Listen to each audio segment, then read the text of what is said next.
Paranormal experiences don't really work to a timescale, and therefore we invite you to listen to a dark minisode.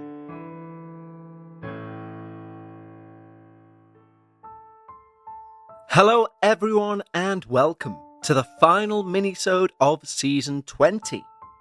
And I think I've said on every episode just how unbelievably fast season 20 has gone. But I think I haven't said enough of just how much this season has meant to me. It really reignited both my passion for the paranormal and for podcasting. And that's all down to you. So genuinely, from the bottom of my heart, thank you so much for all the support, feedback, and of course, experiences that you've provided for season 20. Now, of course, we put our sights on season 21, so therefore, if you're sitting on an experience, regardless of length, because remember, we need to not only fill the dark paranormal episodes, we have minisodes, we have dark bites, and the length of your experience, as we say on dark bites, should not be indicative of how terrifying or how truthful that experience is. Nor does it mean it should not be shared with others. So, please either click in the link in the show notes or go direct to thedarkparanormal.com and click on Submit My Experience. Now, of course, with this being Wednesday when you're hearing this, that means you have 2 more days up until midnight UK time on Friday before we remove access to a 3 weeks trial of our highest tier on Patreon, which will give you a full week to go and binge through the back catalogue of Dark Bites, which will make the break in seasons a little less empty of the dark paranormal. Again, you can follow the link in the show notes or just go direct to patreon.com/thedarkparanormal. But right now, we have our final dark minisode of the season. And it's an email from Colette, who splits her experience into kind of 5 chapters across this minisode. We've chosen Colette's email to be our final minisode as there are multiple layered elements within her experiences that subtly imply a powerful echo of a recurring, inescapable pattern. And so please sit back and enjoy our final minisode, A Dark Generational Loop. Hey, my name is Colette. I love your podcast and I listen all the time. I started listening to it a couple of years ago when I was going through a really rough patch with my OCD and family issues. Basically, my insomnia became that bad I was on really heavy prescribed sleep medication for 6 months. And your podcast, I swear, helped me come out of it.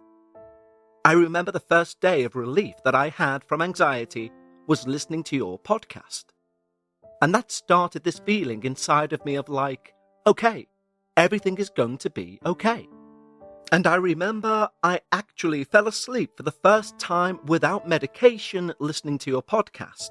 And that's not an insult. Haha. I was listening to it for hours and then fell asleep at 5 a.m. I fell asleep because I started thinking about the story you were telling, not my sleep. So I have a few different stories that eventually all come together.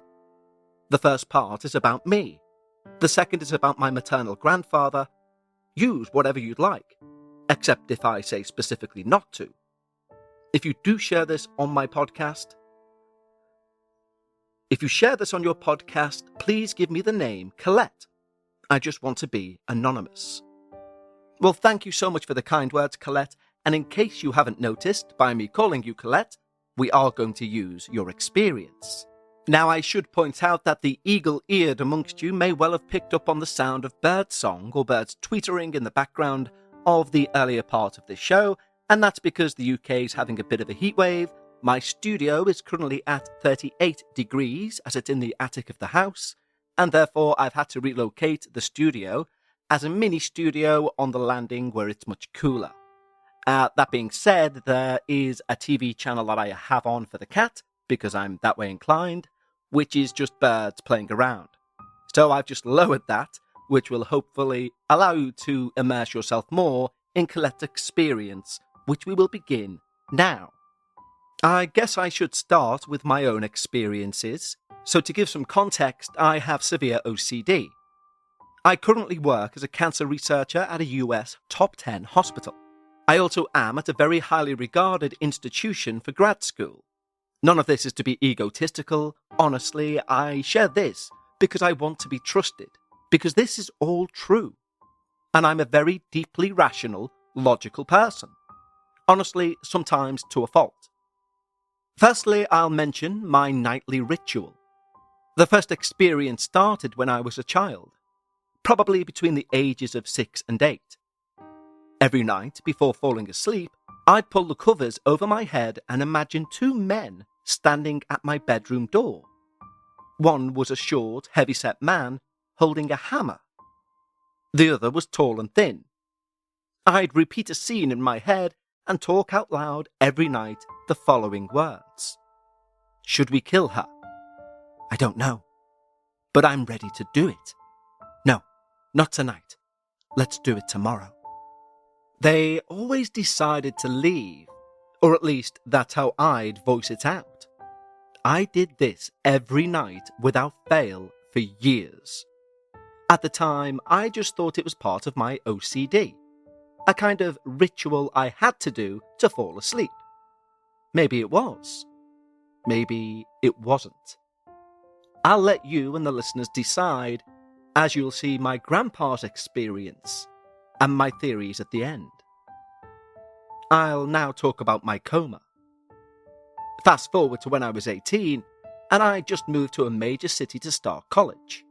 Within my first week, I developed a severe lung illness, and I deteriorated so quickly that I was put on the lung transplant list almost immediately, which is something that can take years.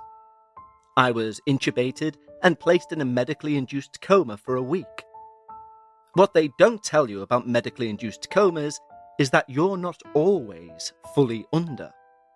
The drugs make you sleep, but you can still wake up intermittently. So, I'd wake up briefly, cry, then drift off again once the nurse gave me more sedation. During those waking moments, I remember feeling a tube in my throat and tape across my face. My arms were tied to the bed, which is standard to prevent patients from pulling out their lines. I'd lift my head slightly, register my surroundings, and then fall back asleep. When I'd fall back asleep during sedation, I'd have a reoccurring dream. In it, I was lying in a hospital bed in a completely empty room. I'd somehow managed to undo my restraints and remove all the medical tubes from my body, over 10 of them, it turns out, and I somehow knew where each one was, as I learnt later on, even though I had no way of seeing them whilst awake. Then I'd swing my legs over the side of the bed, stand up, and walk out of the room. I'd always turn left into a long, dark hallway, deep blue and black in colour. At the end of the hallway stood a figure, a tall, shadowy silhouette man in a trench coat and top hat. He had no eyes, but I could feel him looking directly at me. I wasn't afraid. The air just felt melancholy. Each time I slept, this same dream would repeat. We'd stand there, staring at each other, until I'd wake up to be put under again. The only dream that was different happened in the home of a family I used to babysit for in high school. They had 4 kids, of which Jake was the eldest, and Tanya was the second eldest. In the dream, I was walking up the stairs looking for Jake, and Tanya is sitting on the landing. "Where's Jake?" I asked. She looked at me and said, "He's not here anymore." And then I'd go round the house searching, and he was never anywhere to be found. Years later, Jake died in a car accident. Now maybe that's coincidence, but I've never had a dream like that before or since. Eventually, I came out of the coma, and I received further treatment. Miraculously, I didn't need a lung transplant. My lungs healed fully, so much so that a decade later, doctors could see no lung scarring on X-rays. After being discharged, I stayed with some close family friends, Kate and Ben, who had visited me many times in hospital. And Kate told me something strange. When she visited, she refused to go into my room. "I just couldn't go in," she said. "There was something really evil and dark that I felt next to your bed." Now, I didn't tell her about the shadow man, but I thought to myself, I saw him in my dreams because I was always asleep. But maybe he was actually in my room. Years later, I finally decided to look up the figure I'd seen in my coma. The tall, dark silhouette with the trench coat and top hat. I'd put it off for a long time because, honestly, I didn't want to know. It freaked me out too much. But one day, I was reading a story from a nurse about a patient near death, who looked up and said, "Don't you see him? He's standing right there." And he went on to describe the exact same figure that I'd seen. At the end of the story, the nurse mentioned something named the Hat Man. That sent me down a rabbit hole, and I learned that this figure has been reported all over the world, usually during moments of trauma, illness, or sleep paralysis. Some people find him terrifying. Others, like me, just feel a strange heaviness or sadness. But the most unsettling part was realizing this wasn't my imagination. It was a known phenomenon. As an added side note, I had never, in all the scary movies and books that I'd ever read, came across anything like Hat Man. So this was not my imagination. I know that for fact. Now I'll move on to my grandfather's experiences. A few years after my grandmother passed away, my grandfather stayed in the house they had built together. Now this was a big house, and I'd spent a lot of time there growing up. It had 4 or 5 bedrooms, a huge yard, and all the stuff my grandmother had collected over the years, especially Native American art and jewellery, which she loved. We do have a little bit of Native American ancestry in our family. Not enough to claim identity or anything, but she always had a deep appreciation for the culture. After she passed, my grandfather stayed there alone for a while, which was always a bit strange to me, just because the house was so big. My mum told me he might be starting to show signs of dementia, but he was still reading medical journals and having sharp conversations whenever I would visit. Then he started telling my mum about some odd things happening in the house.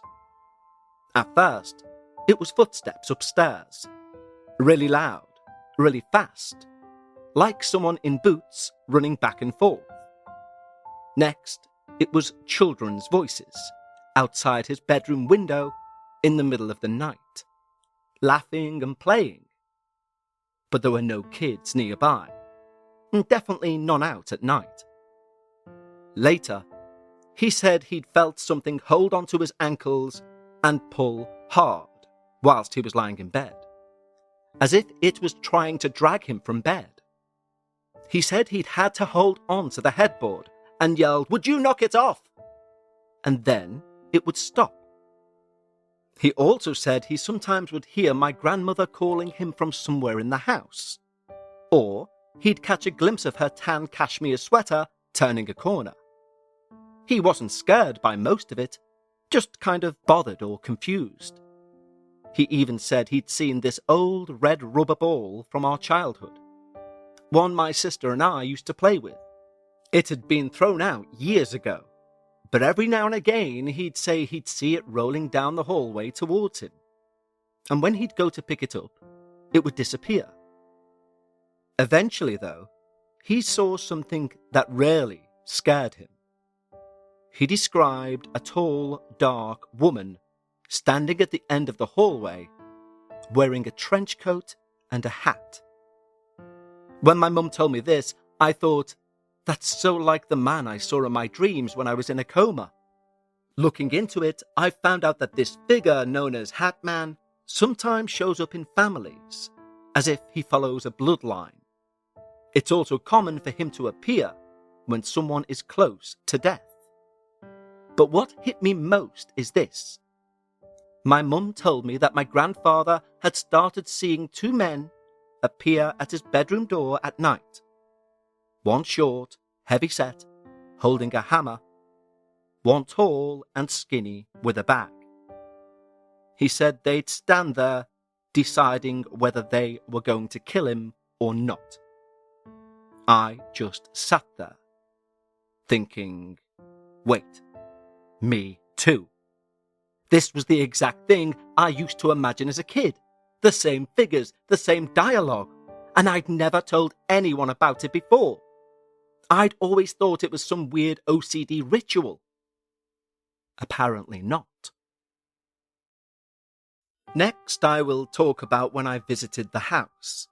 So during COVID, I visited the house with my now husband, we were dating at the time, and I wanted to show him where I'd spent much of my childhood. Everything in that house was still in the same place. The rugs, artwork, all of my grandmother's collections. But the second we walked in, something felt different. The lights were on. The temperature was the same, but it just felt darker. My grandfather was in the kitchen, totally himself. Talkative, sharp, friendly. That part felt normal. Then I decided to take my boyfriend upstairs to show him the room where my sister and I used to sleep when we visited. And that's when things got strange. A very quick layout explanation, but when you walk upstairs, which are near the front entry of the house, you'd reach a landing. Immediately to the right is the attic door. If you go left, there's a long hallway with 3 bedrooms and a bathroom. The room at the very end of the hall is my mum's childhood room, the one my sister and I always used. Directly next to that, on the left, is my uncle's old room. And across from his room is a full bathroom that's actually connected to my mum's room by a second door. So those rooms form a little loop. As soon as we stepped into my mum's old room, we were hit by the sight of dead flies. I mean, thousands of dead flies. They were everywhere, stuffed into the windowsills, piled into the corners, and tucked into the cracks of the floorboards. Thousands, I mean thousands. You could have filled a bucket or 12 with them. I walked into the bathroom, the same thing. Flies, everywhere. But what made it really weird was how localized it was. The hallway outside that room, clean.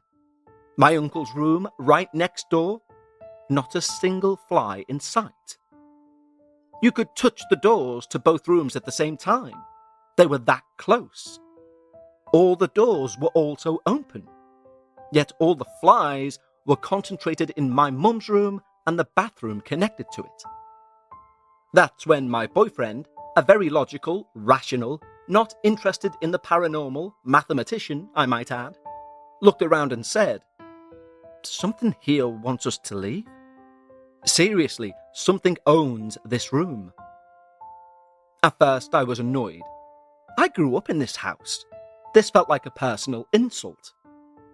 But even I had to admit the room felt off. Especially when I realised that my mum had been sleeping in that room to keep my grandfather company. If she'd been sleeping there, wouldn't she have cleaned out the flies? Something just didn't add up. It was just bizarre. Just then, my mum yelled for us to come downstairs loudly. So we ran back downstairs, I pulled her aside, and honestly, I reprimanded her. I was mad she let my grandpa stay in a house that was so dirty. But we never talked about the room she was sleeping in. The room with the flies. Ever. The 5th part is what happened after. Eventually, my grandpa moved into a retirement home. When the house was being sold, the new owners wanted some updates, as in new paint, shingles, basic stuff. But the people hired to do the work started quitting. A painter said he lost his balance whilst working on stilts. And just before he was about to fall, he felt two hands push him back towards the wall. He was so scared he quit that moment and never came back. Other workers said they kept finding animals stuck in the chimney. Birds, squirrels, bats. It reminded me of my childhood, because there were always random animals getting stuck in the house. One time, a squirrel got into the oven ventilation system. Another time, my dad had to come over in the middle of the night to catch a bat with a robe. It was constant, honestly. Eventually, the new owner walked over to my mum's house and asked if my grandma had passed away in the house. My mum said, no, she died in a hospice. The woman just said, "Oh, okay. I was just wondering because, well, things are happening over there." That's all she said, at least to my knowledge. I have some final thoughts. I have one theory. It actually might be tied to the land. When the house was being built, a neighbour told my grandma that the land may have been a Native American burial ground. My grandma believed it, especially after they kept digging up coins whilst installing the sprinkler system. She showed them to me once, stored in a little Tiffany box labelled coins. They were odd, definitely not modern coins, with holes in the middle, and markings I was unfamiliar with. Later, I learned that some Plains tribes, like the Cheyenne and the Lakota, used to pierce coins to wear as jewellery or to sew onto clothing. That practice was common in the late 1800s to early 1900s, and those tribes were present in parts where we lived, especially in the eastern and central regions. I also found out that while holed coins weren't typically used in Native American burials, they were commonly worn as jewellery, or, as I say, sewn onto the clothes by these tribes. So even if it wasn't burial ground, it's likely the land had been used or passed through by native people. Whatever was in that house had been on that land/house for a long, long time.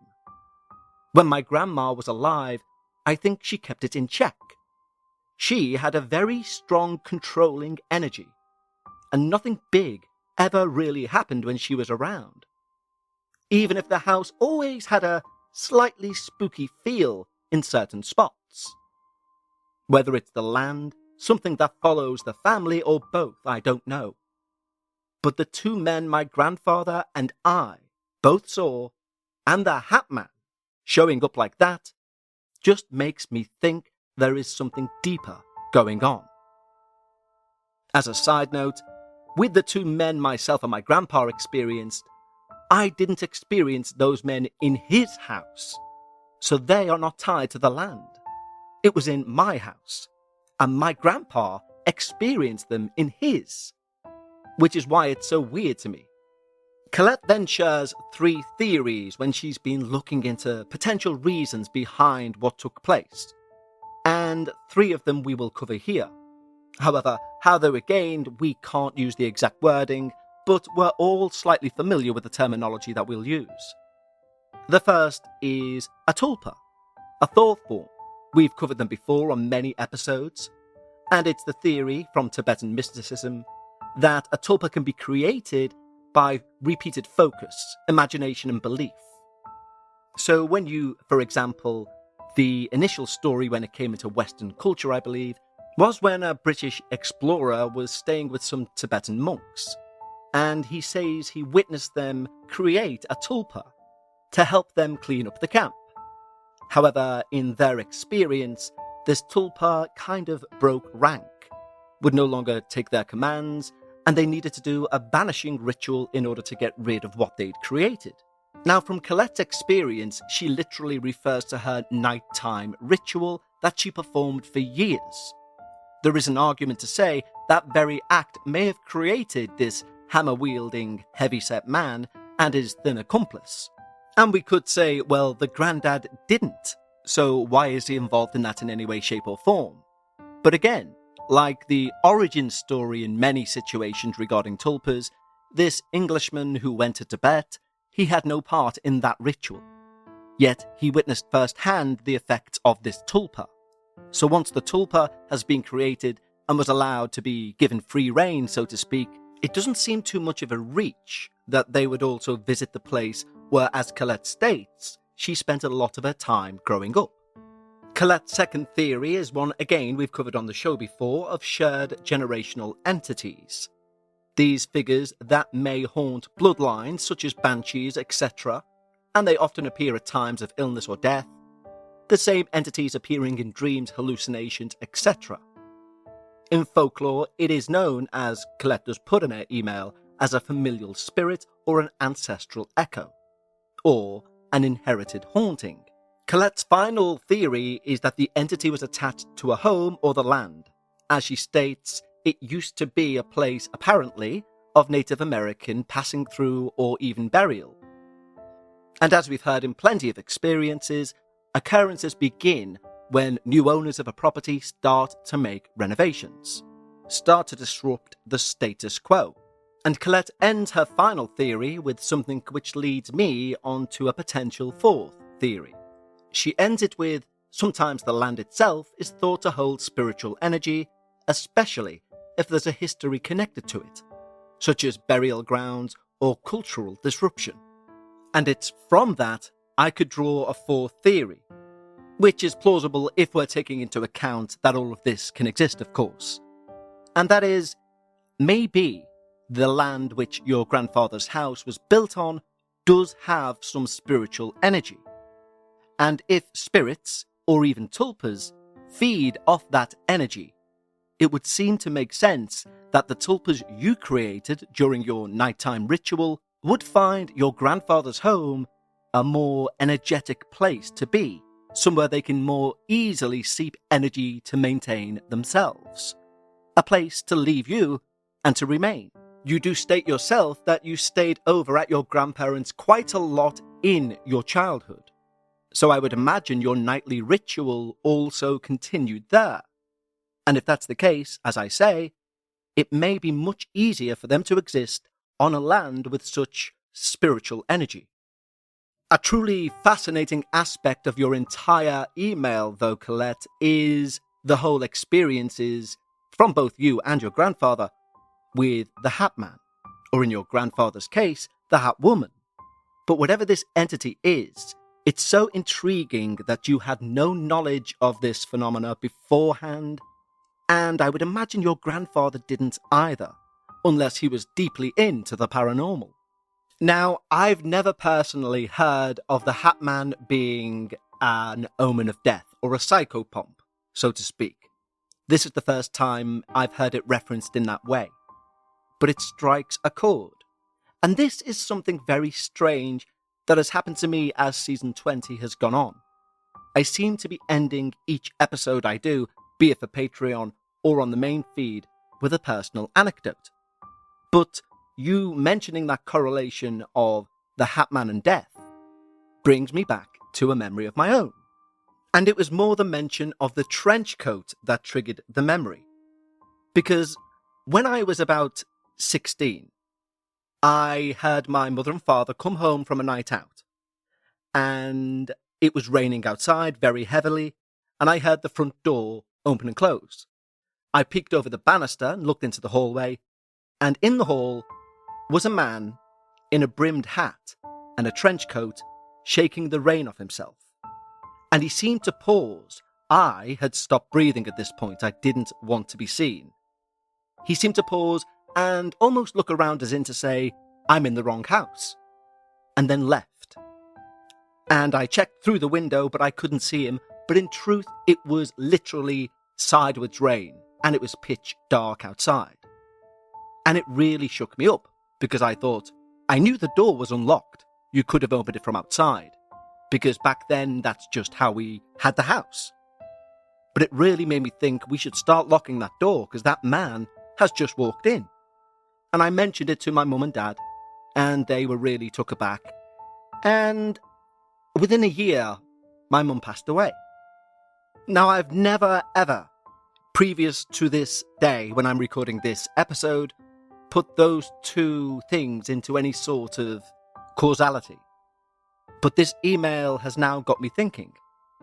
And yes, I may be clutching at straws here, but it's an interesting thought, and it's definitely a very deeply intriguing thought to leave our final minisode on, that the Hat Man, who we have heard so much about throughout the entire existence of the dark paranormal, may be an omen of death.